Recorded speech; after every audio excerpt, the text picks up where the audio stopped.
Right, fan. Strap yourself in, because I've got 3 massive Celtic stories for ye today. Transfer twists, bombshell quotes, and a decision from Brendan Rodgers that might just come back to haunt us. The last story is the one that's got me shouting at the telly, so stick around till the end. It's the most important one by far. If you love the hoops and want every bit of drama, gossip, and green magic delivered straight to you, make sure ye smash that like button, hit subscribe, and tap the wee bell so you dinny miss a thing. Let's get this to every Celtic soul out there. Let's dive in. Right, let me break this one down for you. And sit tight, because this might ruffle a few feathers. So here we are, sitting smack bang in the middle of the transfer window, and once again, Celtic's names popping up in all the right places. But this story, oh, it's got that smell of madness about it.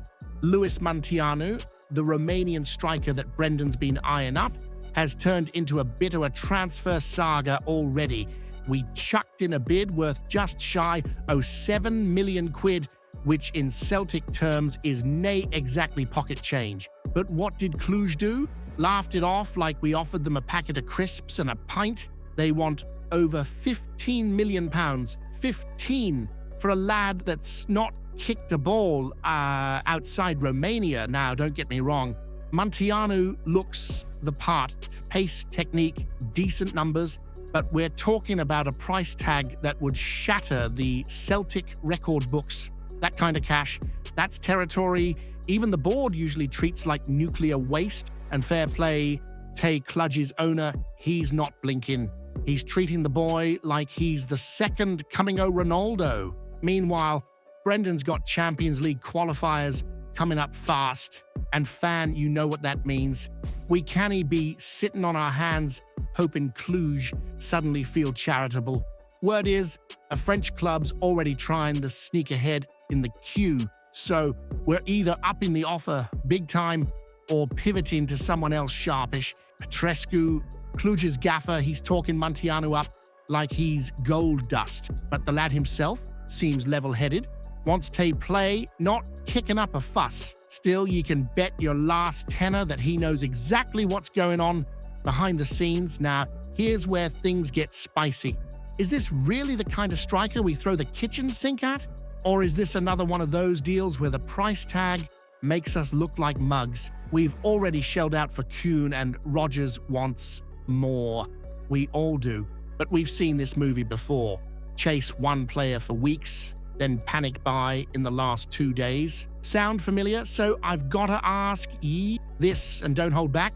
Should Celtic break their transfer record for a striker who's never played outside Romania? Or is this just another overhyped risk that'll end up costing us the season? Smash that. Like, if you're baffled by this situation too, drop your take in the comments. And don't forget to subscribe. Hail, hail.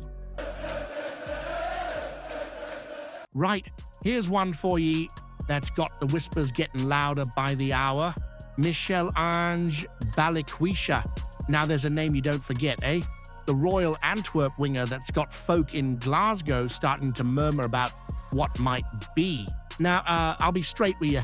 He's not packing his bags for paradise just yet, but there's enough smoke here to make you wonder if a wee fire's brewing behind the scenes. The lad's 24, full of pace, tricky feet, and comfortable playing on either flank. Sounds like a Brendan Rodgers kind of player, doesn't it?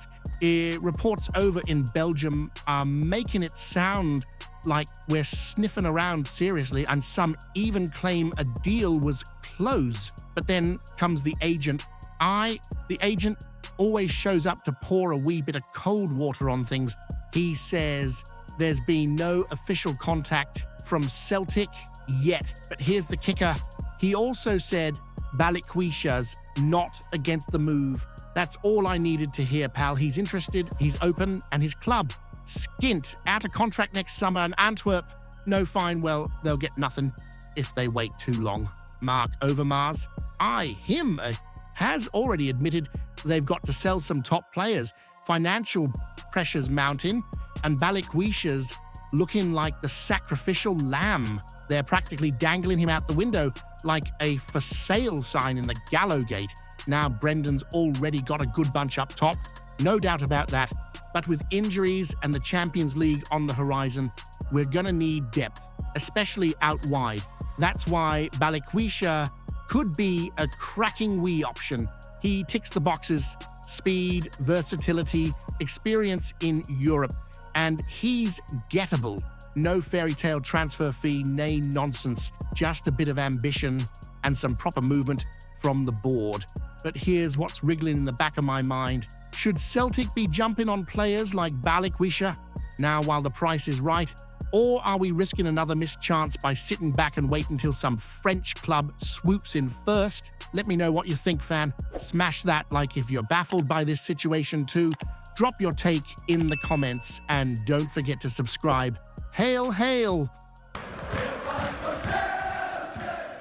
Och, aye.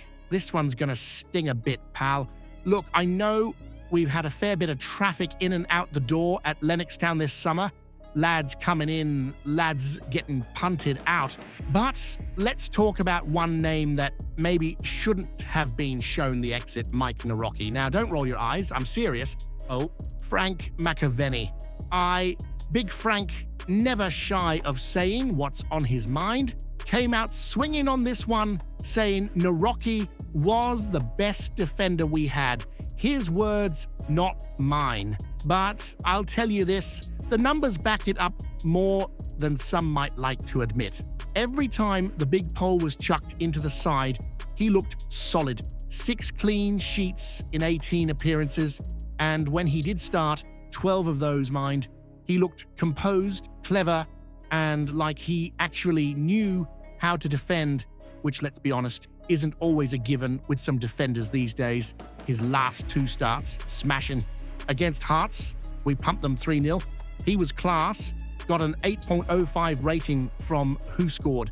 That's no small number. Then against Aberdeen, away from home, 5-1 win. Narocki even scored another top rating. Then, boom, disappears like a bagpipe in Ibrox, gone. Loaned out to Hanover 96. A big club, sure, but second-tier football in Germany. That's not exactly Champions League prep, is it? And here's what's bugging me. Brendan never really explained why he wasn't fancied. Was it fitness? Was it tactics? Was it just that we're spoilt for choice? Only Rodgers knows. But one thing's for sure. When he did play, the big lad looked like he belonged. So now the question is this. Did we just loan out our best defender? And if so, is Brendan gonna regret it when the Champions League comes knocking and we're stuck with a defense leakier than a roof in Govan? Tell me what you think, fan. Smash that. Like, if you're baffled by this situation too, drop your take in the comments and don't forget to subscribe. Hail, hail!